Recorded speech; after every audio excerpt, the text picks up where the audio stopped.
मेजवानी मेजवानी मेजवानी वदनी कवळ घेता नाम घ्या मेजवानीचे. खमंग मेजवानी. देशस्थ कोकणस्थ ग्रामस्थ समस्त सिकेपी मालवणी आगरी आणि कोळी. मेजवानी मेजवानी मेजवानी.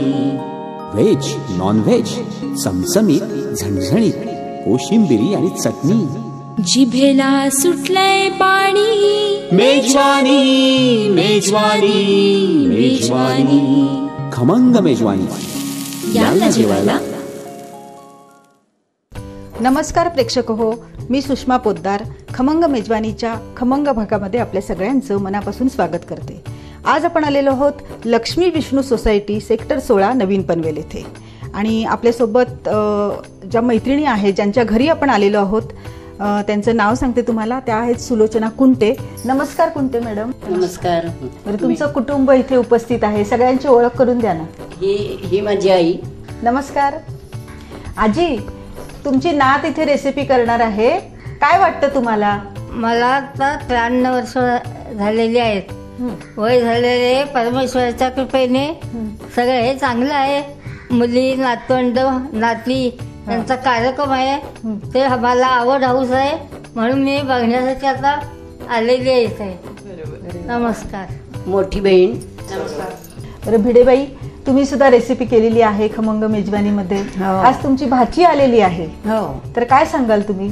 आजचा आपला योगायोग म्हणजे एवढा चांगला आहे की खरोखर अष्टविनायकातल्या गणपतीच्या गावची मुलगी खास कार्यक्रम करण्यासाठी आलेली आहे. ती सहज एकदा माझ्याकडे आली ती, तर मी म्हटलं, ती म्हणाली मावशी तू काय ग कार्यक्रम केलास? तेव्हा मी तिला कल्पना दिली की दिवाळी स्पेशल मी असं असं केलं होतं. तर म्हणे मला मिळेल का करायला? पण म्हटलं तुमच्या महडला ते येणं शक्य नाही, तू इथे येऊन केलंच तर होईल. तर तिला खूप हाऊस आहे. ती म्हणाली मी येईन आणि वेगवेगळे पदार्थ करायची तिला हाऊस आहे. मग तिने माझ्याशी कॉन्टॅक्ट करून एक दिवस आम्ही अशी तारीख ठरवली आणि मग मी तुम्हाला कळवलेलं आहे. आणि त्यामुळे ती हौसेनी तेवढ्याच तिच्या मैत्रिणीला घेऊन आणखीन आलेली आहे आणि आम्हालाही सोबत तिने यायचा खूप आग्रह केलाय. म्हणून मम्मी, माझी सून, माझी आई स्वतः इथे उपस्थित आहोत. बरोबर. ही बहिणीची सून आहे. नमस्कार. बरं, तुला आवड आहे का? मला आवड आहे. मला ऍक्टिव्हिटीज मध्ये भाग घेण्याची सुद्धा आवड आहे. आणि मुख्य म्हणजे माझ्या सासूबाई खूप कार्यरत आहेत या क्षेत्रामध्ये. मी ओळखते त्यांना बऱ्याच वर्षापासून. आज वर्ष 76 असून त्या कार्यरत आहेत. शिवाय माझी नणंद पण मावस नणंद आहे, पण सख्या नंडेसारखीच आहे. पण ती सुद्धा या ह्याच्यामध्ये खूप, तिला ऍक्टिव्हिटीज करायला खूप आवडतात. महडमध्ये तिचं खूप सगळं, ती कॅटरिंग वगैरे सगळं छान खूप मेंटेन करते, सगळं छान करते. तिथे ट्रिप्स वगैरे येतात, यात्रा वगैरे येतात बाहेरच्या, त्यांना जेवणाचं तिच्या सासूबाई आणि ती अशा दोघी मिळून तिथे सगळं मॅनेज करतात. अच्छा अच्छा. नंतर ही माझी भाची आहे, ती बहिणीची मुलगी, ती आज रेसिपी करून दाखवणार आहे. बरं बरं. अमृता, तू काय सांगू शकशील? माझं नाव अमृता अनंत कानडे. मी महड येथे राहते. आणि माझ्या गणपतीचं मी एकच सांगेन की आमचा गणपती हा इच्छापूर्ती करणार आहे. आणि तसंच त्यामुळे जर कोणाला मूल वगैरे होत नसेल तर त्यांना त्याच्या आशीर्वादाने गणेश जन्माच्या दिवशी नारळ दिला जातो. आणि खूप म्हणजे जणांना अनुभव आलेला आहे आणि हा प्रत्यक्ष अनुभव मी घेते स्वतः. त्याच्यामुळे मी सगळ्यांना सांगते की जरूर तुम्ही आमच्या गणपतीला भेट द्या, त्याच्याशी म्हणजे बातचीत करा वगैरे. तो खूप तुम्हाला म्हणजे इच्छा तुमच्या पूर्ण करेल, असं माझा स्वतःचा अनुभव आहे. आणि मला मावशीने सांगितलं की मला वेगवेगळे पदार्थ करायला आवडतात. त्यामुळे मी तिला विचारल्यानंतर तिने मला लगेचच सांगितलं की तुला माझ्या मैत्रिणीकडून चान्स मिळेल. म्हटलं ठीक आहे. म्हणून मग मी नंबर वगैरे लावून ठेवला आणि आता तो योग आज आलाय. म्हणजे वरद विनायक ही सुद्धा इच्छा. त्याच्यामुळे आम्हाला येताना सुद्धा आम्हाला गाडीचं टेन्शन होतं, परंतु आम्हाला 4 व्हीलर अगदी पनवेल पर्यंत मिळाली असं. त्यामुळे सगळी त्याची कृपा आहे. मावशी म्हणाली की सिलेंडर नव्हता, संपलाय, मग काय करणार, सिलेंडरची पण लगेचच सोय झाली. त्यामुळे आमचं सगळं एकंदर माझी सगळी संकट दूर झाली आणि आता हा कार्यक्रम आमचा छान रीतीने पार पडेल असं मला वाटतं. नक्कीच. आणि ह्या तिची मैत्रीण. नमस्कार. नमस्कार. बरं, आपलं नाव सांगा आणि काय वाटतं खमंग मेजवानी ह्या कार्यक्रमाबद्दल? नमस्कार, मी शोभना पडवळे. मी सध्या खालापूर तालुक्यातील महड या तीर्थक्षेत्री राहते. मी मूळची आहे सांगलीची, पण मला आवड शेतीची आणि इतर मेजवानी वगैरे करायची भरपूर आवड असल्यामुळे मी माझ्या मैत्रिणीसोबत इथे आलेली आहे आणि मी आता छोटीशी एक रेसिपी करून दाखवणार आहे. बरं, मग तयारी झाली सगळी रेसिपीची? हो हो, झालेली आहे. मग जायचं किचन मध्ये आपण? हो चला. चला तर मग. बरं शोभनाताई, आज मोकळी भाजणी हा पदार्थ करणार आहात. मग साहित्य काय काय घेतलंय आपण त्याच्यासाठी? त्याच्यासाठी थालीपीठाची मोकळी भाजणी आहे, कढीपत्ता आहे, लोणी आहे, मीठ, खोबरं, साखर, कोथिंबीर, कांदा, मसाल्याचे पदार्थ, ताक, पाणी आणि तेल. बरं, इथे आपण मोकळी भाजणी घेतलेली आहे, तर त्याच्यामध्ये कुठले कुठले पदार्थ टाकले आपण? त्याच्यामध्ये कांदा आहे, हा सर्व भाजणी करताना म्हणजे नेमके कोणते घटक पदार्थ? आपण जे कडधान्य आहे ते सगळे भाजून दळलेले आहेत आणि मुळात म्हणजे हे दळते वेळी एवढा दक्षता घेतलेली आहे की ते जात्यावर, म्हणजे जे पारंपरिक पद्धतीने आपण जो पूर्वीची जी टेस्ट हवी होती ती येण्यासाठी आपण जात्यावर दळलेला आहोत. म्हणजे कडधान्य आपण त्याच्यामध्ये कडधान्य घेतलेले आहोत. बरं, कोणते कोणते आहेत? त्याच्यात उडीद आहेत, हरभरा आहे, बाजरी आहे आणि शिवाय तांदूळ आणि पोहे वगैरे घातलेले आहेत ह्याच्यामध्ये. अच्छा, म्हणजे सगळे जे पौष्टिक पदार्थ आहेत, बाजरी आहे, तांदूळ आहे, गहू आहेत, पुन्हा हरभरे, उडीद, आणखीन पोहे, आणखीन आणि धणे वगैरे. धणे सुद्धा दळतानीच घातलेले, धणे आणि जिरं वगैरे घातले का? अच्छा, धणे आणि जिरं सुद्धा आपण घातलेलं आहे. हा, मग ह्याचं काही प्रमाण आहे का? हा, ह्याचं प्रमाण आहे की आपण जेव्हा मोकळी भाजणी करतो तेव्हा 1 वाटी भाजणीचं पीठ असेल तर 2 वाटी ताक घ्यायचं. नाही, मला भाजणी बद्दल विचारायचंय मुख्यत्वे, की भाजणी करताना जे आपण घटक पदार्थ घेतलेले आहेत त्याचं प्रमाण काही आहे का? त्याचं प्रमाण म्हणजे 1 किलो तांदूळ असेल तर आपण 250 ग्रॅम सगळं बाकीचं साहित्य घेऊ शकतो. अच्छा, म्हणजे हे लक्षात ठेवायचं आहे आपण, 1 किलो तांदूळ जर असेल तर बाकीचे पदार्थ पाव किलो आपण घ्यावेत. बरं, आणि ते सगळं खमंग भाजून घेतलेलं आहे आणि जात्यावर दळलेलं आहे. हा, म्हणजे हा एक विशेष त्याचं म्हणता येईल की हे जात्यावरती दळलेली ही भाजणी आहे. आणि मला वाटतं दळता ही अशी रवाळ दिसते. हो, कारण आपण ती मोकळी करणार आहोत त्यामुळे ती थोडीशी भिजवणार आहोत. भिजल्यामुळे ती फुलेल, त्यामुळे ती रवाळ दळलेली गेली आहे. आपण ह्याचं इव्हन थालीपीठ सुद्धा लावू शकतो. हा, बरोबर. पण थालीपीठाला समजा वेळ नसेल तर हे पटकन होणार आहे, पोटभरीचा प्रकार आहे. रोजच्या उपीट पोह्याला फाटा आहे. बरोबर आहे. आणि सगळे घटक पदार्थ त्याच्यामध्ये आहेत, पोटभरीचं आहे. कडधान्याचा वापर आहे, अगदी साली सकट आपण घातलेली आहेत, त्याच्यामुळे उत्तम आहे. बरं, मग आता पुढे काय करणार आपण? आपण हे आता भाजणी आहे ही 10 मिनिटं भिजवून ठेवायची. अच्छा, ही भिजवलेली पण इथे दिसते आहे. ही मी ताकात भिजवलेली आहे. कोणी ताकातही भिजू शकतो आणि पाण्यातही भिजू शकतो आपण. अच्छा, म्हणजे आपल्या आवडीप्रमाणे. ताकात भिजवायची असेल तरी चालेल किंवा ताक नसेल तर आपण पाण्यात सुद्धा भिजवू शकतो. बरं, ही किती वेळ ठेवायची? 5 ते 10 मिनिटं. आपली तयारी होईपर्यंत 5-10 मिनिटं ठेवलं तरी सुद्धा चालेल. अच्छा, म्हणजे अगदी भाजणी करायची असेल तेव्हा अगदी 5-10 ठेवायची, 1-5 मिनिटं. बरं, मग आता सुरुवात करायची रेसिपीला? हो. बरं, फोडणीसाठी आपण तेल वापरणार आहोत. तेलाचं प्रमाण थोडंसं जास्त घ्यावं लागेल कारण आपल्याला मोकळी करायची आहे. अच्छा, त्यामुळे तेलाचं प्रमाण थोडंसं नेहमीच्या फोडणीपेक्षा थोडंसं जास्त तेल आपण घालावं आपल्याला. बरं, अच्छा, आपण भिजवलेल्या पिठामध्ये आपण तिखट टाकतो. हा, किती टाकलं? हे सर्वसाधारण आपण नॉर्मली 2-1 चमचे घालतो, पण थोडस खमंग जास्त घातलेलं आहे. झणझणीत करूया मस्तपैकी. चालेल. तेल तापलेलं आहे, मोहरी, जिरं टाकलं आणि हिंग, कढीपत्ता आणि बारीक चिरलेला कांदा.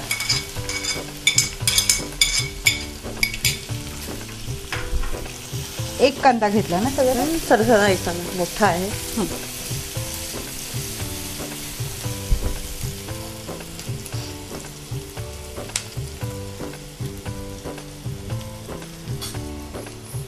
आपण गुलाबी होईपर्यंत परतवून घेऊया.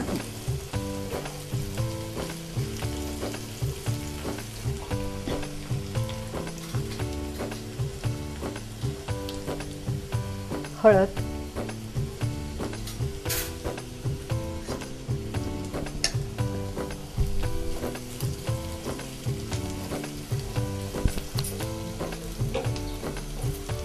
आपण आता ह्यामध्ये भिजवलेली जी भाजणी आहे ती टाकतो आहे.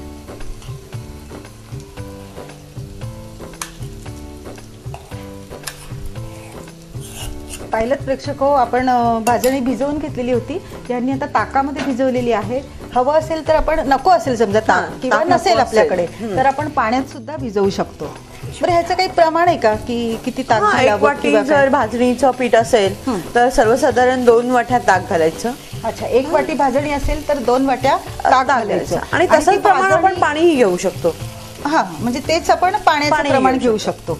कारण नंतर ती भाजणी फुलते आणि म्हणून ही अशी घट्ट अशी भाजणी आपली फुललेली आहे, झालेली आहे तशी. आता ह्याच्यामध्ये आपण चवीनुसार मीठ,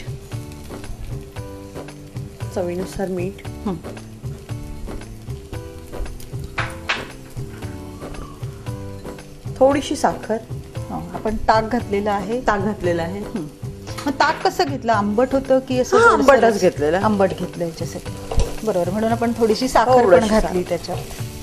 बरं शोभनाताई, तुम्ही म्हणाल्याप्रमाणे भाजणी जात्यावरती दळलेली आहे. हो, कोण दळतं? तुम्ही दळलीत? नाही, माझ्याकडे हा छोटासा गृह उद्योग आहे. अच्छा. आम्ही माझं स्वतःचं प्रोडक्ट्स आहे. घरगुती 1-2-4 महिला आहेत माझ्याकडे. बरं. त्या दळून देतात. आणि मी हा छोटासा लघु उद्योग म्हणून चालू आहे माझा. अच्छा, म्हणजे जात्यावरती अगदी पारंपरिक दळलं जातं. कारण हल्ली काही कोणी जात्यावरती दळत नाही, घरघंटी असते किंवा गिरणीतून दळून आणलं जातं. फार तर हे ज्यावेळेला वाटतं की आपल्याला हे थोडंसं ढसतंय तेव्हा आपण लोणी, तेल काही वापरू शकतो की जेणेकरून ते जास्त ढसणार नाही. वरून लोणी नसेल लोणी आपल्याकडे तर आपण तेलही वापरू शकतो. अच्छा, पण लोण्यानी चव चांगली येते कारण आपण मुळात ताकही घातलेलं आहे त्याच्यामध्ये. आणि लोणी घरचं दिसतंय.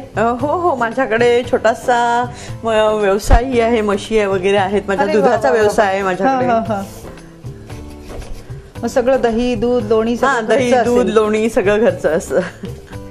बरं, भाजणी तयार करता ह्याच्या व्यतिरिक्त आणखीन कुठला पदार्थ आहे? कुठलं प्रॉडक्ट आहे अजून? पापड वगैरे आहेत. पेनवरून पेनचे जे सध्या हल्ली पापड वगैरे मिळतात तशाच पद्धतीचे पापड वगैरे सगळे आमच्याकडे असतात. मग स्वतः घरी बनवतात? नाही, आमच्याकडे महिला बचत गटाच्या ज्या बायका आहेत त्या बनवतो आम्ही. अच्छा, त्यांच्या मदतीने करतो आम्ही. छान आहे ना, म्हणजे दुसऱ्या महिलांना पण उद्योग मिळतो. छान सगळं मिक्स झालेलं आहे.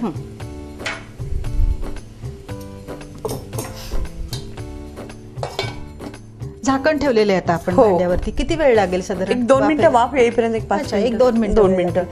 बरं, आपण झाकण ठेवलेलं होतं मोकळी भाजणीवरून. झाली असेल? हो, झाली असेल. आपण बघूया.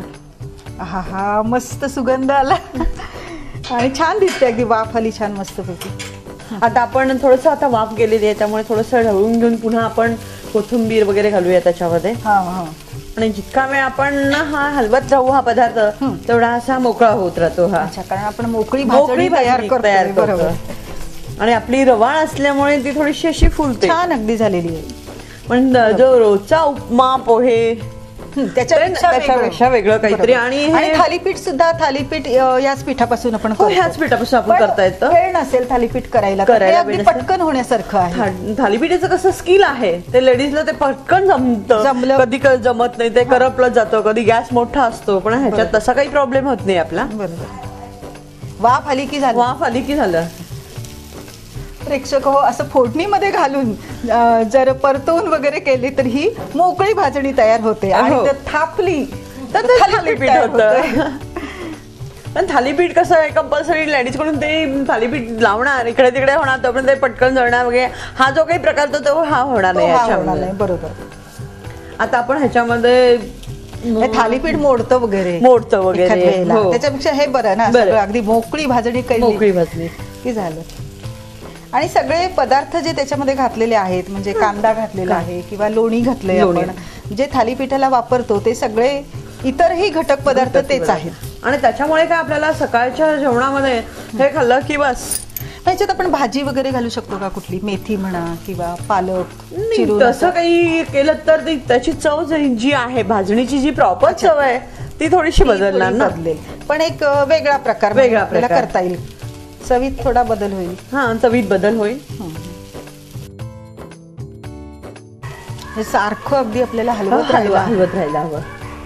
म्हणजे मोकळी भाजणी खाली लागण्याची शक्यता आहे, म्हणून आपल्याला सतत हलवत राहावं लागेल. पण थालीपीठापेक्षा एक आणखी महत्वाची गोष्ट म्हणजे थालीपीठ एक एक करून असं गरम गरम जर आपल्याला द्यायचं असेल तर वेळ लागतो करायला. हे एक मोठं पातेलं ठेवलं आणि जास्त प्रमाणात जर करायचं असेल तर भाजणी सगळ्यांना देता येईल. आपली भाजणी तयार झालेली आहे. ह्याचा वास अगदी आता वेगळाच वाटतो ना. खूप सुगंध पसरलाय अगदी मस्त.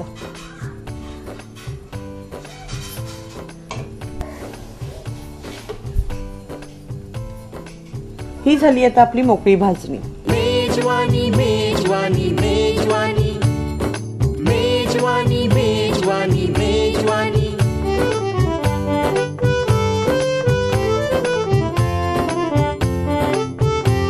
मेजवानी खमंग मेजवानी.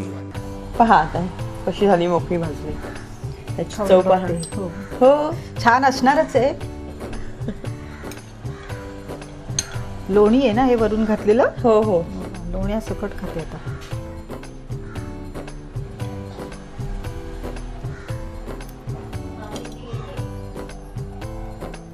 मस्त झालं. अच्छा. आणि त्याच्यामध्ये जे ताक घातलंय लोणी घातलंय त्याच्यामुळे अगदी अप्रतिम अशी चव आलेली आहे त्याला. खरोखर खूप सुंदर आणि झणझणीत झालंय. हो का. मस्त मजेदार असा पदार्थ आहे. छान वाटलं म्हणजे ताकामुळे एक वेगळी चव आली, लोण्यामुळे त्याला अगदी रिचनेस आला. तेव्हा प्रेक्षक हो तुम्ही देखील ही मोकळी भाजणी जरूर करून बघा. शोभना मॅडम आमच्या ह्या कार्यक्रमामध्ये सहभागी झाल्यात आणि खास खमंग मेजवानी करता महडवरून इथे आलात आणि इतकी उत्तम रेसिपी आम्हाला शिकवलीत त्याबद्दल मी मनापासून तुमचे आभार मानते. नमस्कार. अशाच मस्त मस्त रेसिपी आणि नवीन मैत्रिणीला सोबत घेऊन आपण भेटूया खमंग मेजवानीच्या पुढच्या भागात. तोपर्यंत नमस्कार.